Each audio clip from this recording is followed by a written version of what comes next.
The school parking lot was packed. Rows of sleek cars gleamed under the golden afternoon sun, their polished exteriors reflecting the towering glass windows of Westwood High. Parents dressed in crisp suits and designer dresses stood in clusters, chatting in quiet, refined voices. The air smelled of expensive cologne, freshly cut grass, and the faint hint of gasoline from the occasional sports car revving in the distance. Among the crowd, a boy stood stiffly near the school gate. Liam Parker.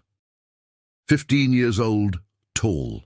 For his age, with messy brown hair and sharp blue eyes, clutched the strap of his backpack tightly. His fingers dug into the fabric as he stole anxious glances toward the street. His heart pounded with an unspoken dread. They had been talking about it all day. His classmates, the whispers, the side glances, the smirks. Is it true your dad is a mechanic? Does he actually work in a garage? Bet he smells like oil all the time. Liam had laughed it off in front of them, pretending their words didn't sting, but inside something twisted, something sharp and aching. His father, Daniel Parker, had never been ashamed of his job. He worked with grease-stained hands, coming home every night with tired eyes but a warm smile. He built things, fixed things, made things work when they were broken. But here, in this world of CEOs and high-profile lawyers, it did not matter. Today was Parent Career Day. A day when parents came to talk about their jobs, sharing their successes, their stories, their wealth. When Liam's teacher had announced it last week, he had felt a cold knot of fear tighten in his chest. He knew what was coming, and now he stood there, waiting, dreading. The school bell rang, signaling the end of the day. Students flooded out of the doors, laughing, chatting, pulling out their phones. A few glanced at Liam, some with curiosity, others with poorly hidden amusement. Then the sound came, a low, familiar rumble of an engine, but not the sleek purr of a luxury car. No, this was a truck, a work truck. Liam's throat went dry. A blue pickup pulled into the parking lot, its hood bearing years of wear and tear. The faint smudges of grease on the driver's side door. And then the door opened. Out stepped Daniel Parker. His boots hit the pavement, worn from years in the garage. His jeans, dark and faded, bore the marks of hard work, grease stains, tiny patches of dried oil. His grey t-shirt, though, clean, had the unmistakable smudges of someone who had just come from work. He had tried, Liam could tell. He had probably scrubbed his hands raw to clean off the oil, but the faint stains remained, embedded in the creases of his skin. Silence. The parents near the school steps stopped talking. Some exchanged glances. A few raised their eyebrows, and then the whispers started. Oh my God, whose dad is that? He actually showed up like that. Does he not own anything else to wear? Liam felt it before he heard it. The bubbling laughter, the mocking snickers of his classmates. His ears burned and his hands clenched into fists. Daniel, oblivious to the whispers, smiled warmly as he walked toward his son. His smile was genuine, proud, as if he had just happy to be there. "Liam," he called out, waving. "Ready to go, buddy?" Liam felt something inside him crack. He wanted to disappear. Wanted the ground to swallow him whole. He could feel their eyes on him, judging. His friends, his teachers, the rich parents with their designer watches and spotless hands. Someone nudged his shoulder. A boy from his class. Noah Reynolds, son of a corporate lawyer. He smirked, leaning in. "Dude, your dad looks like he came straight out of a junkyard." The words hit like a slap. Liam's vision blurred with embarrassment, shame, and something else, something bitter and twisting in his chest. He should have been proud. His dad was a hard-working man, an honest man, but standing there, surrounded by mocking eyes and whispered laughter, He felt nothing but humiliation. Daniel reached him, completely unaware of the tension suffocating the air around them. He patted Liam's shoulder, eyes filled with warmth. "Hope I did not keep you waiting too long," he said. "Had to finish up a tricky repair before I left." The smell of oil and metal lingered on his clothes. Liam's throat tightened. From the front of the school, a voice called out loudly, slicing through the murmurs. "All right, parents, let's head inside." Teachers had gathered near the entrance, waving the parents in for the presentations. One by one, the well-dressed parents made their way toward the auditorium, their confidence unshaken. And then Daniel took a step forward. Liam froze. No, no, no, no. Not like this. His dad was going inside. His grease-stained dad, in front of everyone. Liam felt a sharp stab of panic. His heart pounded so hard he thought it might burst out of his chest. The eyes were still watching, still whispering. And then Noah laughed. A short, sharp laugh. Man, this is going to be hilarious. Liam's face burned, his stomach twisted. His father was about to walk into a room full of wealthy, powerful people, people who would look at him and see nothing more than a mechanic in dirty clothes. Liam wanted to stop him, wanted to say something, but the words stuck in his throat like cement. And then his father stepped inside. Liam swallowed hard, his breath shaky. The room fell silent. And in that moment, before anything had even been said, before his father had even spoken a single word, Liam knew everything was about to change. The school auditorium was silent, yet heavy with unspoken words. Liam hesitated at the entrance, his feet rooted to the polished tile floor. The cool air brushed against his face as he watched his father walk in, his broad shoulders squared, his head held high, completely unaware, or perhaps unbothered, by the sea of judgmental eyes that followed him. Liam, however, felt every single stare like a weight pressing down on his chest. The rich kids, their parents, the teachers, they all saw it. The oil-stained hands, the faded work boots, the grease-smudged jeans. He swallowed, his throat dry. He is not embarrassed, not even a little bit, but Liam was. He forced himself forward, trailing behind his father, trying not to look at anyone directly. His stomach churned with anxiety. He knew how this would go. His father would be called up to speak. He would introduce himself as Daniel Parker, auto mechanic, and just like that, his classmates would have fresh ammunition. He could already hear the whispers, feel the smirks cutting into him like little knives. Noah and his friends had followed them in, still chuckling to themselves. They took their seats near the back, whispering under their breath, "Man, this is going to be the best part of the day." Liam clenched his fists but said nothing. He was used to this. The cafeteria was noisy, bustling with students chatting and laughing over trays of food. Liam sat alone at a table, poking at his lunch without eating. Across the room, a group of boys crowded around Noah Reynolds, their loud voices drowning out everything else. Liam heard his name. "Your dad's the guy at Parker's Auto, right?" Noah's voice carried through the room. "My dad says he fixed his car once. Guess even rich people need grease monkeys." Laughter followed, sharp and cruel. Liam's face burned. He knew. They were waiting for him to react, waiting to see if he would get angry, get defensive.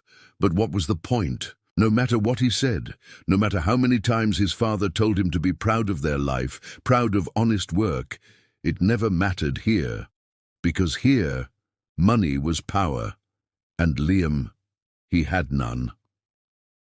Liam's fingers curled around the plastic seat of his chair as he sat down beside his father. His heart thudded so loudly he was sure someone would hear it. On stage, the school principal, Mr. Townsend, tapped the microphone. The murmur of conversation died down. "Good afternoon, everyone. Welcome to this year's Parent Career Day. We are excited to hear from some of our wonderful parents today who will be sharing their experiences in different industries. Applause rippled through the room. One by one, parents were called up. A bank executive, a real estate developer, a surgeon. They spoke with confidence, their voices smooth, rehearsed. The market has never been better. A career in law is about prestige and respect. Medicine is a noble profession. It takes years of dedication. The students nodded along, some feigning interest, others zoning out. These speeches were expected, predictable. Liam's father, however, he was neither. The longer he sat there, the tighter Liam's chest became. His father seemed calm, too calm. He sat relaxed in his chair, hands resting on his lap, his boots lightly tapping against the floor. Did he not see it? The way people were avoiding eye contact. The way some students, some parents glanced at him and then whispered behind their hands. Liam knew it was coming, and then it did. Next, we have Mr. Daniel Parker. Silence. Liam swore, the air stilled. His father stood up, completely oblivious to the tension, and walked to the stage. Noah let out a loud, exaggerated cough. Hope he does not get grease on the microphone. His friends snickered. Liam could not breathe. His father stepped onto the stage, adjusted the microphone, cleared his throat. For a brief second, the room remained frozen. Then, his father smiled. "Hey there. Name's Daniel Parker," he said, his voice steady, confident. "I am a mechanic." There it was, the dreaded moment, a few hushed chuckles, a low murmur. Liam braced himself. His father was not just a mechanic, he was the best. Liam had grown up watching him, watching his hands work through engines like magic, watching him solve problems no one else could. Most people only saw grease and oil. Liam saw something else. He saw his father saving lives, like the time a mother had rushed into the shop, panicked because her brakes had failed and she needed her car to pick up her kids. Other garages had told her it would take days. His father, 2 hours, or the time an old man's truck had broken down in the middle of a storm. His father had left his dinner untouched, grabbed his tools, and drove into the rain to fix it himself, because that was who he was. He did not just fix cars, he helped people, and yet standing here, in front of all these people, none of that mattered. Liam knew what they saw, not a hero, not a man with skill, just a guy in dirty clothes. Daniel Parker took a breath. He was looking out at the audience, his easy smile never faltering, and then he spoke. "You know," he began, "when people hear mechanic, they probably think of a guy covered in grease, turning wrenches and working on old cars. A few chuckles, some nods. And that is true, but it is not the whole truth. Silence. My job is not just about fixing cars. It is about keeping people safe. It is about making sure that when a mother gets in her car, she can trust that her brakes will work when she needs them most. It is about making sure a father can drive his kids to school without worrying his engine will fail on the highway. It is about helping strangers in ways they never think about until something goes wrong. The room shifted. People were listening. Liam felt a flicker of something unexpected. Pride. His father went on, his voice calm, unwavering. "I have worked on cars that have saved lives. I have fixed ambulances, police cars, fire trucks. I have worked through storms, late nights, early mornings, and let me tell you something, there is no shame in hard work." Liam looked around. Even Noah had stopped laughing, and for the first time in his life, Liam saw it. His father was not small. He was not less than, he was more. But just as that realization hit him, her voice broke the silence. "Yeah, but you are still just a mechanic." The words slashed through the moment like a knife. Liam's stomach dropped. He turned toward the sound, and there, standing near the back, was the last person he expected to speak, a teacher. And suddenly, just like that, everything changed. The air in the auditorium turned heavy, as if an invisible weight had pressed down on the room. The voice that had shattered the silence still lingered in the air, its meaning sinking deep into Liam's chest, like a stone dropped into water.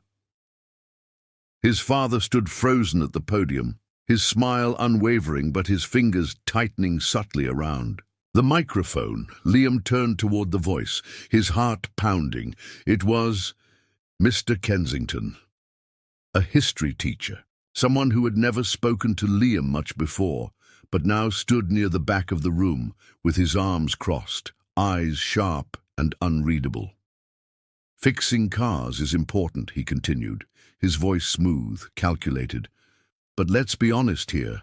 There is a reason parents push their kids toward real careers. White-collar jobs, higher education. You would not want your son to be a mechanic, would you, Mr. Parker?" Liam felt his stomach twist. Noah chuckled under his breath, nudging one of his friends. Daniel Parker did not flinch. He did not step back. He, smiled. "I would want my son to be whatever he wants to be," he said, his voice calm, steady. "If he wants to fix cars, great. If he wants to build them, even better. If he wants to be a lawyer, a doctor, a teacher, that is up to him." A few murmurs rippled through the crowd. Mr. Kensington did not look convinced. "So you are saying success is relative, that a mechanic and a CEO are on the same level?" Daniel tilted his head slightly, studying the teacher. Then he laughed. A quiet, knowing chuckle. "A CEO's car breaks down the same way a teacher's car does," he said simply. "And when that happens, someone like me is the one who gets them back on the road." The room shifted. Some parents exchanged glances. A few students whispered. Liam felt something strange bubbling inside him, a tiny flicker of pride. But then Noah leaned in close, his voice low and taunting. "Your dad's acting like he belongs here," he whispered. "That is cute." The flicker died. Liam swallowed hard, staring straight ahead. Mr. Townsend cleared his throat and smiled in a way that looked more forced than before. "Thank you, Mr. Parker. That was insightful. Let us move on." His father nodded, stepping away from the podium, walking back toward Liam. The whispers continued as he sat down, but Liam could not move. He could feel Noah's smirk from beside him, the glances from his classmates, the barely hidden looks of amusement from parents, who probably saw his father as nothing more than a curiosity.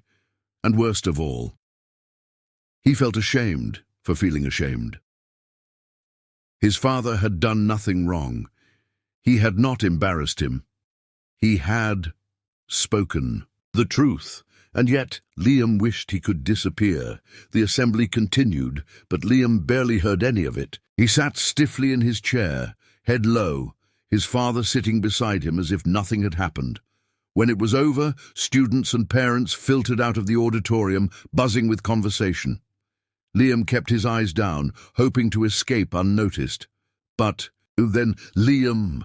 He looked up. Mr. Kensington was standing there, hands in his pockets, a polite but firm expression on his face. "I would like to have a word with you." Liam's pulse spiked. His father turned toward the teacher, raising an eyebrow. "Something wrong?" "Not at all," Kensington said smoothly. "Just an academic matter, if you do not mind." His father looked at Liam, then back at the teacher. Liam forced himself to nod. "It is fine." Daniel hesitated for a moment, then patted Liam's shoulder. "I will wait outside." Liam nodded stiffly. The second his father was gone, Mr. Kensington's "I'm going to be blunt with you, shifted. Liam," he said, his voice lower, more direct. "You have potential. You are a smart kid. But potential means nothing if you let yourself be dragged down." Liam frowned. "Dragged down." Kensington gave a small, almost pitying smile. "By people who do not understand what it takes to succeed. You are surrounded by kids whose parents run businesses, hold executive positions, and lead companies. This is a school for future leaders. And yet you are standing in the shadow of a man who is content with dirt under his fingernails." Liam's hands clenched at his sides. "You are better than that," Kensington continued. "You should be aiming higher, not letting yourself get stuck in that same cycle." Liam's breath felt shallow, his head spun. This was a teacher, a man who was supposed to guide him, and yet every word felt like a knife in his ribs. Kensington sighed as if disappointed by Liam's silence. "Think about it," he said, "before it is too late." Then, with one last look, he turned and walked away. Liam stood there, frozen in place, his mind racing. A hand landed on his shoulder. Flinched, it was his father. "Everything okay?" Daniel asked. Liam stared at him for a long moment, his throat tight, his chest burning. Then, without a word, he turned and walked out. His father did not stop him.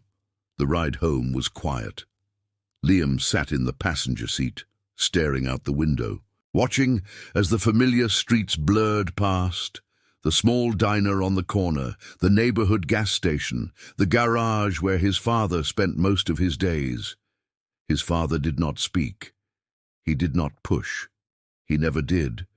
But Liam could feel the unspoken question in the air, what happened? And he did not know how to answer, because the truth was, he did not know what he felt.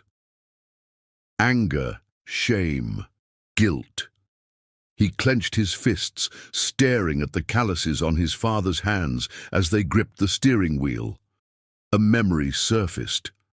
A younger version of himself, sitting on the garage floor, watching his father work. He had been upset that day. Some kids had made fun of him for wearing second-hand shoes. His father had noticed. He had wiped his hands on a rag, crouched down, and said, "Son, do you know why I work with my hands?" Liam had shaken his head, because when something is broken, I can fix it, his father had said, and that is a skill no one can take away from me. Liam had nodded back then, too young to fully understand. But now, years later, sitting in that truck, he wondered, was he broken? And if so, could he fix it? The truck pulled into their driveway. Liam got out first, walking ahead, pushing open the front door and heading straight to his room. He shut the door, and for the first time in a long time, he did not know who he was supposed to be. Sleep did not come easily that night. His mind replayed the day over and over, from the whispers in the auditorium to Mr. Kensington's words. Think about it before it is too late. Somewhere deep inside, Liam knew something had shifted. Something was coming, and it was only a matter of time before everything changed again.